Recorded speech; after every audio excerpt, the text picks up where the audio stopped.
텍사스에서 태어난 신학자 중에 스탠리 아우어스라는 신학자가 계십니다. 이분은 결혼한 지 얼마 지나지 않아서 아내가 정신적인 문제가 있다는 것을 알게 됩니다. 아내의 질병은 계속 진행되고 호전되기보다는 점점 악화되어 갔습니다. 정신질병이 있는 아내와 24년을 함께 살면서 하나님께 얼마나 기도하고 그리고 명쾌하게 설명하기 어려운 기가 막힌 삶을 살았을까요?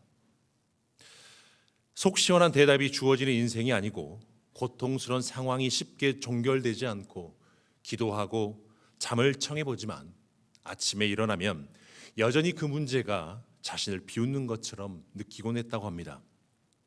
그래서 한나의 아이라는 그 책에서 이 교수님은 내가 볼 때 그리스도인으로 산다는 것은 답 없이 사는 법을 배우는 과정이다. 이렇게 사는 법을 배울 때 그리스도인으로서 사는 것은 너무나 멋진 일이 된다. 신앙은 답을 모른 채 계속 나아가는 법을 배우는 일이다. 한 주 한 주 살아가는 우리 성도님들의 삶을 보면 사실 답 없는 현실 속에서 주저앉은 분들도 계실 테고, 그리고 주눅 들어서 낙심하며 한 주를 살아갔던 분도 계실 줄로 압니다. 사실 설교자로서 이 설교 안에서 여러분의 삶에 명쾌하게 답을 드리고 싶지만, 답을 드릴 수는 없지만, 오늘도 그 말씀에 따라서 하나님의 결을 따라, 주님의 결을 따라 주님과 동행할 수 있는, 또 주님을 따라 살아갈 수 있는 제자된 여러분 되기를 주의 이름으로 축원합니다. 복음서에서는 예수님의 감정들을 엿볼 수 있는 여러 이야기가 있습니다. 예수님이 언제 기뻐하셨을까요? 마리아가 향유를 자신 앞에서 깨뜨렸을 때, 그리고 베드로가 자신 앞에서 주는 그리스도시요 살아계신 하나님이라고 고백했을 때, 그리고 돌무화과 위에 있었던 그 삭개오를 바라봤을 때 주님은 기뻐했습니다. 그러면 주님은 분노하는 감정을 가지셨을까? 성전에서 예배가 아닌 장사하는 그 모습을 보고 주님은 분노하십니다. 그리고 아이들이 자신에게 오는 것을 막았을 때 주님은 또 분노하시죠. 그러면 예수님은 깜짝 놀라고 놀라움을 표현하신 적이 있을까요? 백부장의 믿음을 보시고 주님은 놀라워하십니다. 그러면 우리 주님께서도 바들바들 떨면서 두려움을 느끼셨을까? 겟세마네 동산에서 기도하실 때 죽음을 앞에 두고 주님은 바들바들 두려워하십니다. 그러면 우리 주님은 슬퍼하신 적이 있었을까? 나사로의 죽음 앞에서, 그리고 멸망할 예루살렘을 향하여서 주님은 눈물을 흘리시며 우셨습니다. 그러면 주님은 긍휼한 마음을 가지고 자신의 긍휼함을 드러낸 사건이 있었을까요? 오병이어에서 그 기적의 사건도 모여있는 그 군중들을 보실 때 긍휼히 여김을 보시고 그들의 배고픔을 채워주십니다.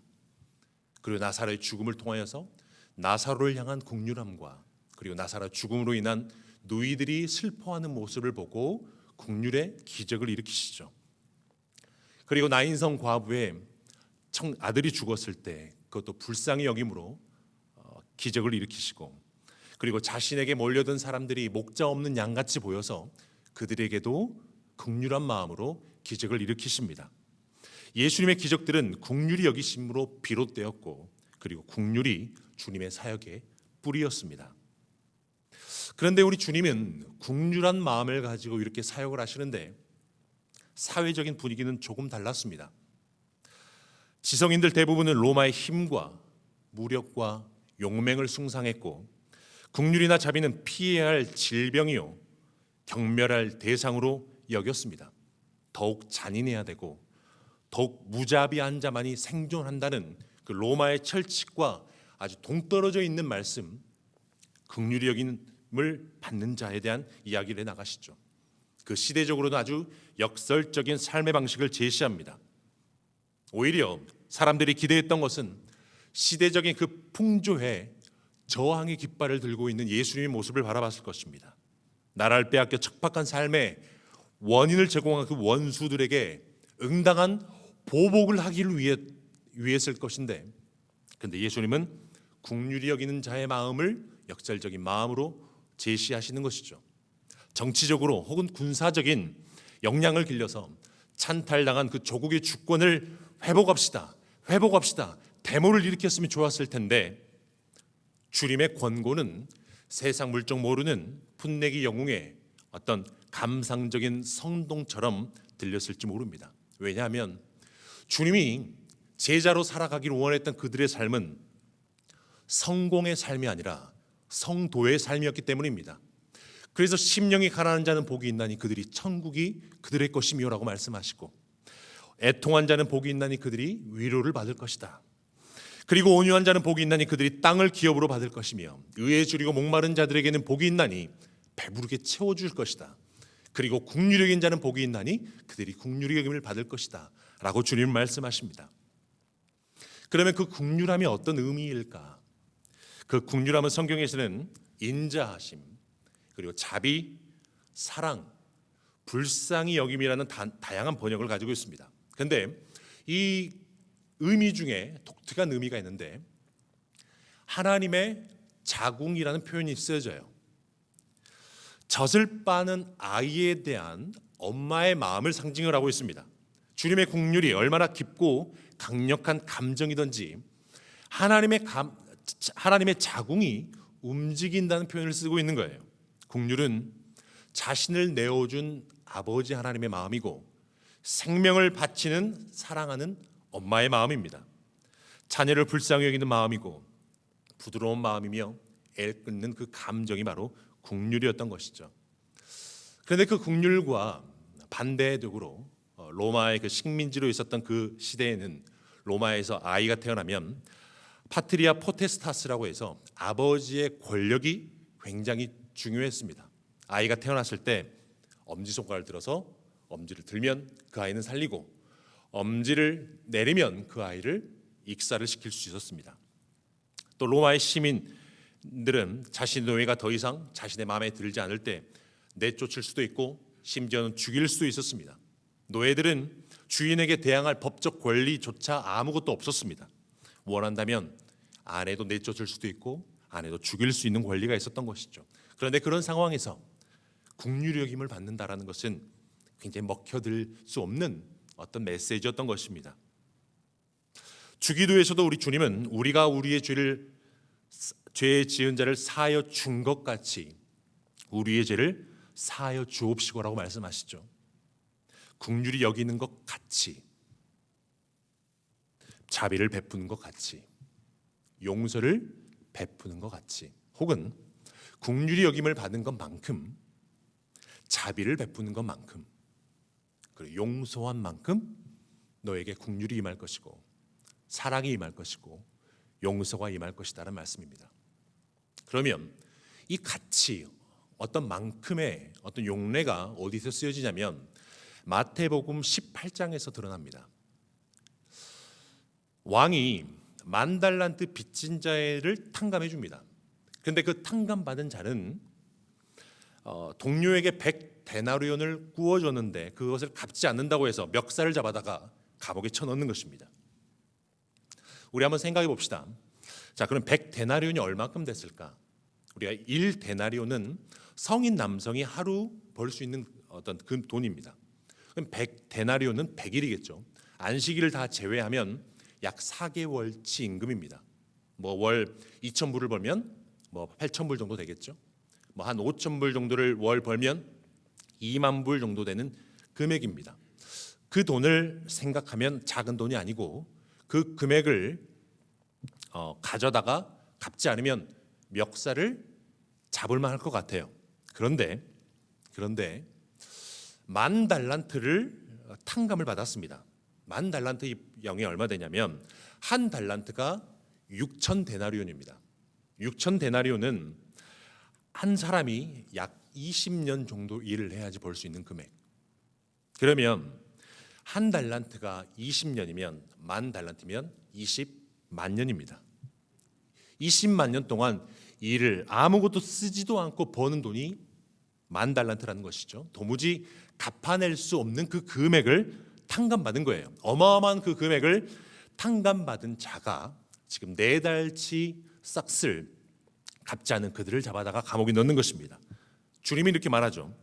마태복음 18장 33절에 내가 너를 불쌍히 여긴 것처럼 너도 내 동료를 불쌍히 여겼어야 할 것이 아니냐. 주님은 지금 경제적인 용어를 쓰고 있는 거예요. 우리의 죄라는 것을 아주 추상적인 용어로 쓰지 않고 돈이라는 아주 실제적이고 손에 잡히는 예화를 들어서 내가 너를 용서한 것 같이 너도 그 사람, 너가 그 놈이라고 생각하는 그 사람을 용서해야 되지 않겠냐. 우리는 이렇게 또 질문해 볼 수 있겠죠. 왕은 왕이니까 10,000달란트를 탕감하는 것은 아무것도 아닐 거라고 생각할 수 있습니다. 그런데 당시 팔레스타인과 유대 지역 전체에서 1년치 세금은 겨우 8달란트입니다. 8달란트라는 것은 10,000달란트에 비하면 약 1200년 정도 세금을 갖다 바쳐야지 1만 달란트가 되는 거예요. 상상할 수 없는 규모라는 것이죠.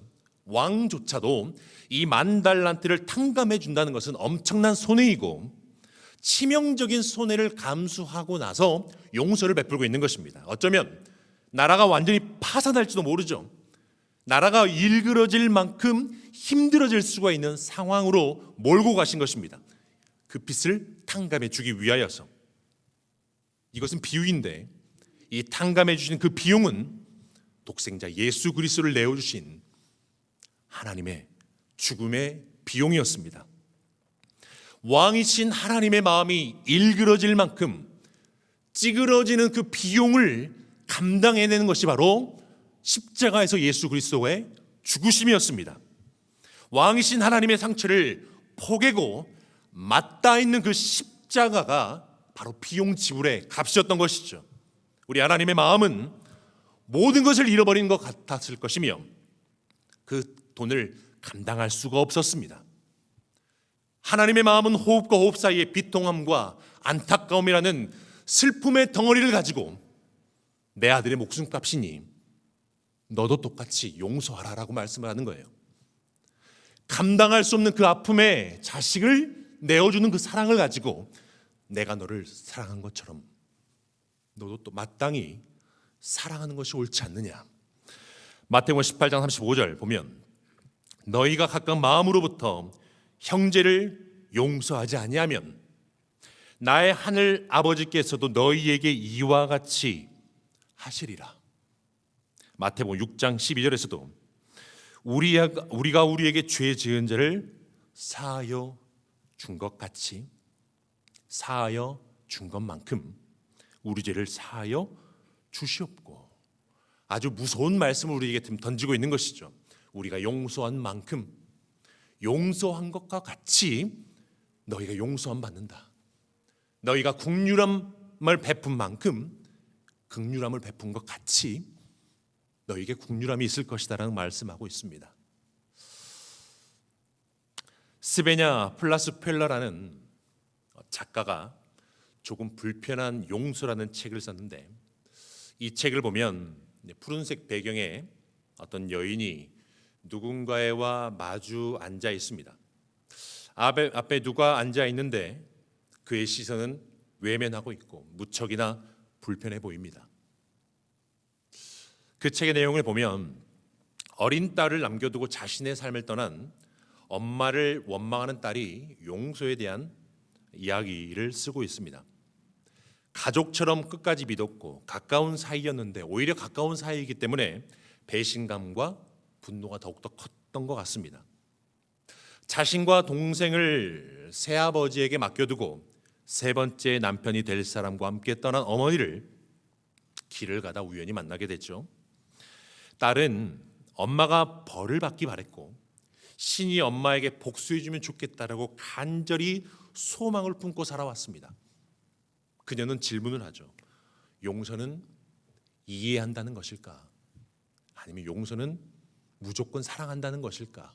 아니면 용서는 망각한다는 것일까?에 대한 고민을 합니다. 그런데 그 딸은 결혼을 하고 임신을 했을 때 자신의 모습에서 이제는 엄마를 느끼게 돼요. 아이를 키우면서 자신 안에 울리는 엄마의 목소리를 듣게 됩니다. 자신은 절대로 엄마와 같이 되지 않겠다라고 다짐했으면서도 자신의 행동 하나하나를 보면 엄마의 모습이 고스란히 자신의 손끝과 행동에서 드러나고 있는 거예요. 엄마를 절대 닮지 않겠다는 그 불안감이 있지만 계속해서 닮아가고 있는 자신을 바라봤던 것이죠. 어쩌면 딸에게는 굳이 용서라는 말을 하지 않더라도 자신의 기원은 엄마였던 것을 자연스럽게 알게 되고, 이제는 이를 악물고 용서하는 것이 아니라 무조건 이해하고 무조건 용서하라는 것이 아니라 무조건 망각하라는 것이 아니라 적어도 자신이 엄마로서 살아가다 보니 이제는 엄마를 용서할 수 있다는 것이죠. 엄마와 같이 돼보고 엄마로 살아가보고 엄마를 이해할 수 있던 것입니다. 아버지가 되어보고 비로소의 아버지의 무거운 어깨의 삶을 살아가 보니 아들을 용서할 수 있는 어떤 감정을 이해할 수 있는 것이죠. 사실 여기 앉아 계신 분들도 결혼을 하고 혹은 이민을 와서 낯선 세계가 열렸던 분들도 많이 있을 테죠. 결혼하기 전에는 사실 남들이 해주는 밥, 부모님이 해주는 밥을 먹다가 결혼하고 나서 보면 밥을 스스로 해 먹어야 합니다. 남자든 여자든 모두가 자유롭고 독립적인 존재인데 결혼을 하고 나면 왠지 여자들이 불리하죠. 일상적인 불평등의 구조는 한국과 미국이 비슷한지 모르겠습니다. 아이를 낳고 엄마가 되면 그때부터 공중 3회전 난이도의 3, 4인분의 삶을 살아가게 됩니다. 밥도 4그릇 해야 되고 빨래도 4판 해야 되고 청소도 3판 하고 고민도 3판, 라이드도 하루에 3번. 계속되는 단조롭고 반복되는 엄마의 생활은 끝나지가 않습니다. 아이가 주는 그 기쁨도 있지만 기쁨과 고통이 그 희비의 쌍곡선을 우리의 마음에 어지럽게 하는 것이죠. 엄마여서 너무 행복한데 엄마여서 너무 불행할 때가 있습니다. 특별히 방학이 되면 애들이 악마로 보이기 시작하죠. 끼니 때마다 고개를 쳐들고 나타나서 뿔 달린 악마가 밥을 달라고 아우성칩니다. 복면은 밥도둑이 따로 없죠. 밥 때가 됐으면 지가 알아서 먹을 것이지 엄마가 오기만을 기다리고 있는 그 남편과 아이들이 왜 이렇게 괘씸할까요? 저희 집에도 4살짜리 아이가 있는데 그럴 때마다 빨리 군대 보내고 싶습니다. 빨리 한 10년 정도 한 성지순례를 다녀오면 내가 철이 들라나 그런 생각을 해보는데, 사실 우리 안에는 행복과 불행이 자주 다투고 있고요. 20대가 되고 30대가 되고 혹은 50대, 60대, 70대가 되어서 자신의 삶을 돌아보면 사는 일이 힘에 부쳤고 그리고 싱숭생숭한 극에 달한 일들이 번번이 우리를 괴롭혔고 자극했습니다. 우리가 지금 입을 다무는 것은 할 말이 없어서가 아니라 우리의 전 삶을 표현할 수 있는 방법을 모르기 때문이겠죠. 말할 수 있음과 말할 수 없음의 그 사이의 그 수많은 갈등들, 말의 욕망과 말의 장애의 충돌이 있을 때마다 쿡쿡 참고 살아왔던 것이 어쩌면 부모의 삶인지 모르겠습니다. 분명 엄마로 살아간다는 사실이 싫은 것은 아니지만 엄마의 역할에게 주어진 그 과다한 몫들은 아주 많았던 것 같습니다.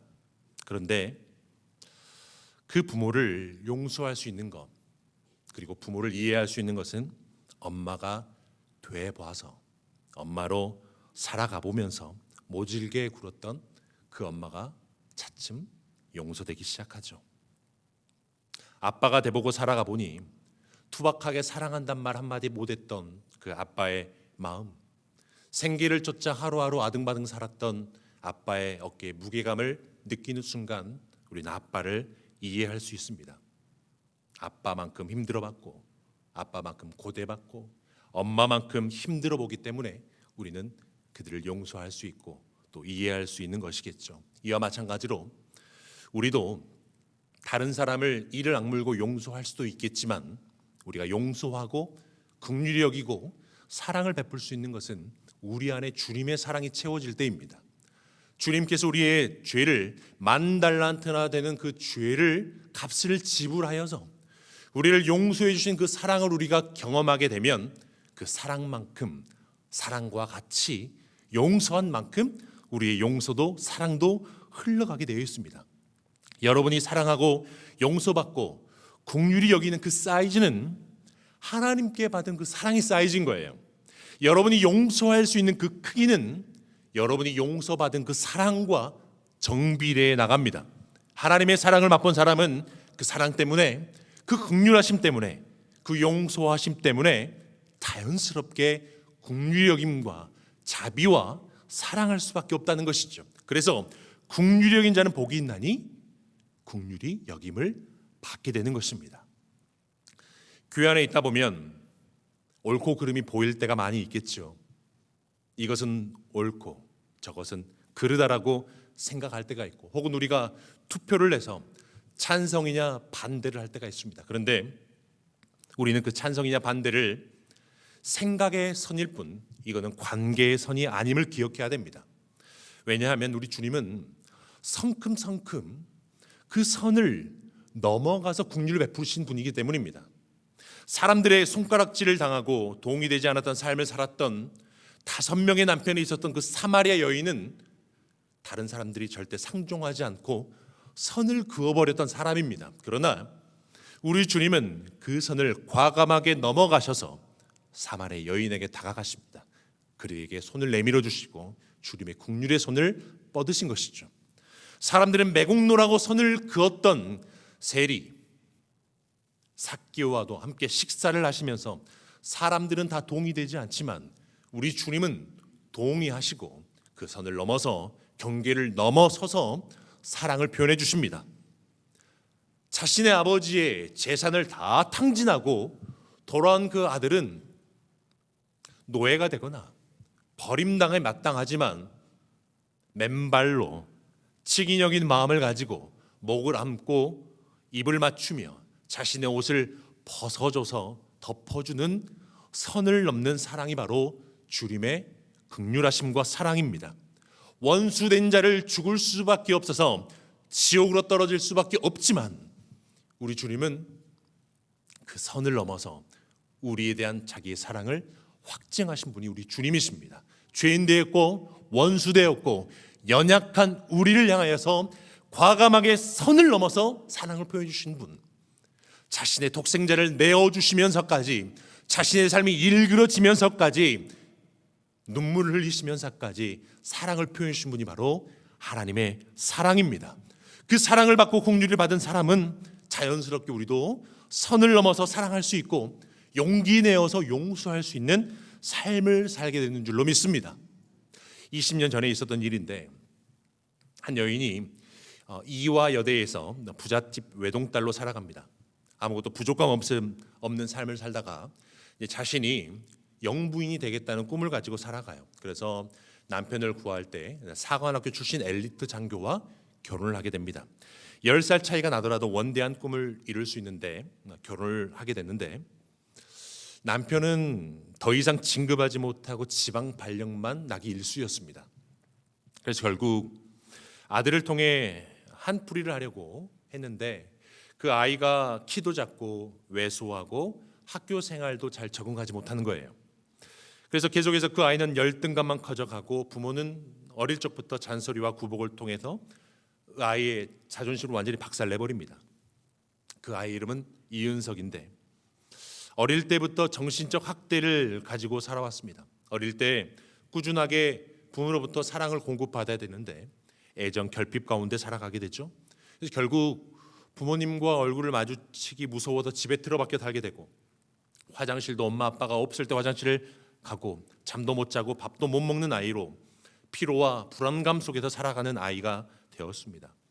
그 아이가 이제 점점 성인이 되어지고 점차 나이가 먹어지는데 다가와 주지 않는 그 부모, 그 이윤석 군은 그런 삶을 약 20년 정도를 살아왔습니다. 어느 날 부모에 대한 한이 맺힌 이윤석 군은 결국 부모를 망치로 죽이는 사건이 일어나게 됩니다. 이것이 우리나라의 최초 부모 토막 사건이 일어난 일이었죠. 사람들은 그 이윤석 군을 욕하고 폐륜하라고 손가락질합니다. 맞습니다. 죽어 마땅한 사람인 것 같죠?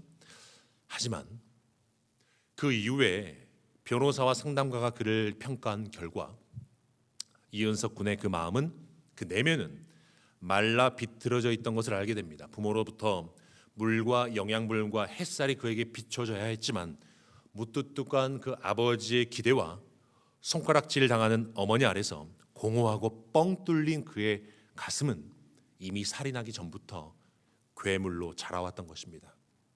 살인 사건 이후에도 이은석 형이 그 동생을 향해 이렇게 말합니다. 저는 동생을 이해합니다. 그러면 이은석 군이 부모에게 어떤 말을 듣고 싶은지 질문을 했을 때 그 이은석 군은 한마디를 하죠. 미안하다. 그래서 그 내용이 실린 책이 미안하다고 말하기가 그렇게 어려웠나라는 제목을 가지고 있습니다. 그 행동은 절대로 동의되지 않고요. 그 행동은 절대로 있어서는 안 되는 행동입니다. 하지만 그 안에 말라 비틀어진 그 마음, 뒤틀어져서 엉켜버린 그 밧줄과 같이 돼버린 그 마음을 내버려두는 것은 누구의 책임일까?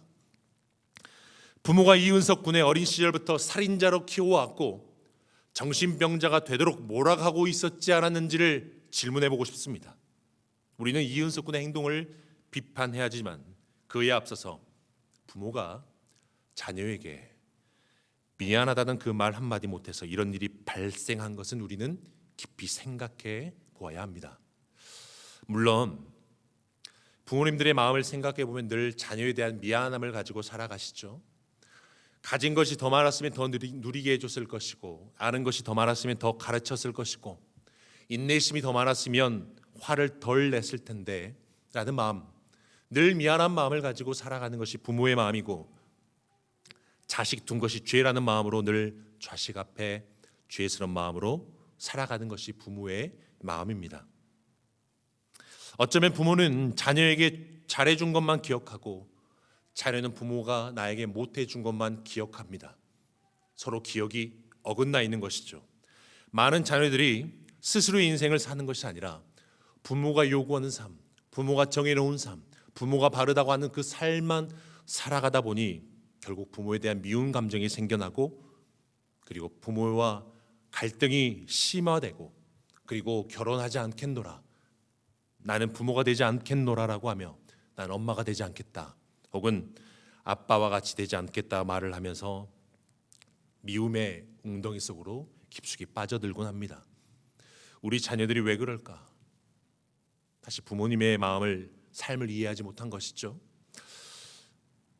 부모님들은 사실 이민 생활과 그 팍팍한 삶 속에서 부정적인 감정을 가래뱉듯 강하게 토해내면서 하루하루 근근히 살아갑니다.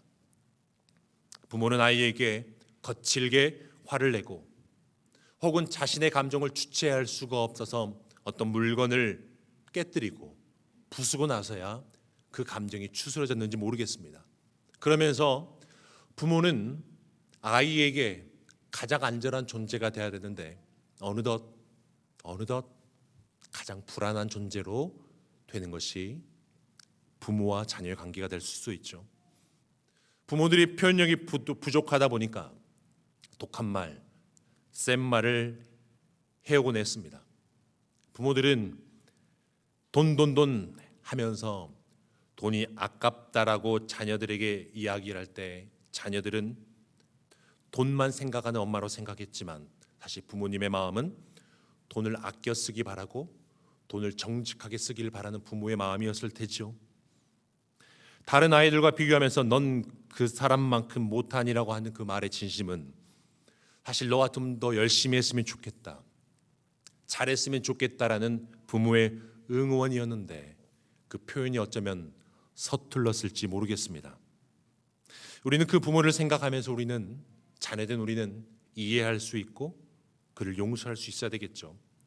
하루하루 힘겹게 살아왔던 그 상처 속에서 부모님들은 너덜너덜한 마음을 가지고 이민 생활을 해왔고 그리고 자녀에게 사과할 수 있는 마음은 있으나 사과할 수 있는 기능이 없어 설명만 해가는 우리 부모의 마음, 표현할 수 없어서 공감할 수 있는 근육이 전혀 개발되지 않았기 때문에 자녀들에게 적절한 표현을 하지 못했던 부모의 인생일 수 있습니다. 분명한 것은 부모들은 자녀를 정말 사랑했기 때문에 자신의 인생을 완전히 올인했습니다.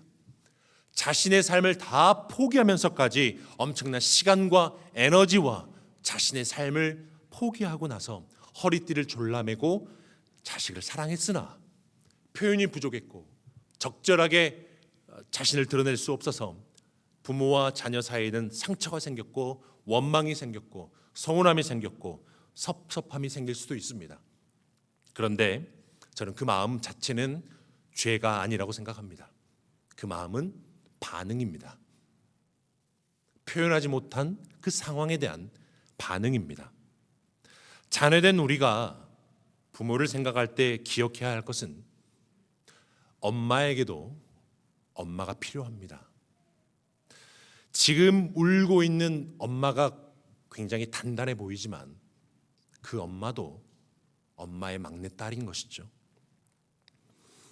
여러분에게도 엄마 같은 하나님의 사랑, 아빠 같은 은혜의 사랑이 가득 채워질 수 있는 은혜가 여러분 삶에 있기를 주의 이름으로 축원합니다. 부모된 우리는 자녀를 향하여서 미안해할 수 있는 부모, 자녀된 우리를 부모님의 삶을 생각을 할 때 용서해 줄 수 있는 마음이 바로 국률한 마음일 것입니다. 우리가 살아가고 있는 삶의 현장에서는 각박한 현장 속에서 국률이 요구됩니다. 남편과 아내 사이에서 벌어지는 갈등이 좁히지 못해서 부부가 일평생을 감정의 대립각을 세우며 살아가는 것 가운데 주님의 국률함을 구해야 됩니다. 부모와 자녀와 관계가 살얼음판 같은 신경전이 매일 지속되는 그 상황 속에서 주님의 국률하심을 우리는 구해야 됩니다. 고용주와 고용인의 갈등, 지도자와 국민과의 아픔, 교수와의 학생, 목회자와의 성도들 간의 답답한 사연들이 휴전선을 방불케 하는 선을 그어놓고 반목과 대립을 하면서 계속 차가운 기운이 매물고 있는 그곳 가운데 주님의 사랑이 충만하게 임하기를 주의 이름으로 축원합니다. 주님의 사랑이 우리의 삶으로, 우리의 현장으로, 우리의 가정으로, 우리의 직장으로 깊숙이 들어올 때마다 우리의 돌 같은 마음은 물같이 녹아질 줄로 믿습니다. 우리의 주님의 사랑을 우리가 머물게 될 때 우리의 마음은 유선자의 마음이 될 것입니다. 죄인 되었을 때, 우리가 하나님 앞에 연약할 때에 하나님의 국률하심은 밤하늘의 별 하늘처럼 빛나고 있기 때문입니다. 예수 그리스도의 십자가는 모든 관계를 용서하는 선포이고 여러분에게 사랑을 선언하신 것이고 용서를 선언하신 것입니다. 이로 말미암아 우리는 막힌 관계가 허물어지는 은혜, 막힌 담을 허물었던 예수 그리스도의 은혜를 구하는 것이 우리의 성도의 삶이 되어야 된다는 것이죠. 요한 1서 4장 10절에 보면 사랑은 여기 있으니 우리가 하나님을 사랑한 것이 아니요 하나님이 우리를 사랑하사 우리 죄를 속하기 위하여 화목제물로 그 아들을 보내셨음이라. 사랑하는 자들아, 사랑하는 자들아, 사랑하는 자들아, 하나님이 이와 같이 우리를 사랑하셨은즉 우리도 서로 사랑하는 것이 마땅하도다. 할렐루야.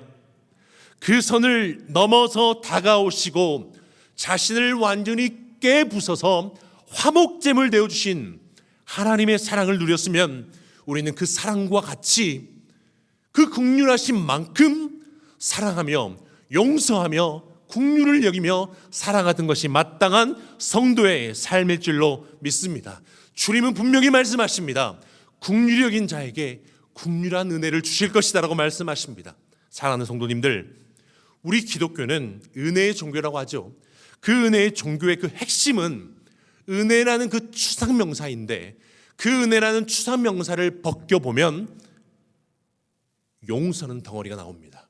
우리 하나님께서 우리를 향하여서 용서하신 것 같이 너희도 용서하는 것, 우리가 저들의 죄를 용서한 것 같이 주님께서 우리를 용서하신다는 그 말씀을 따라 우리도 주님의 긍휼하심을 구하고 그 긍휼하심이 여러분이 거하는 곳마다 충만하게 머물기를 소망합니다.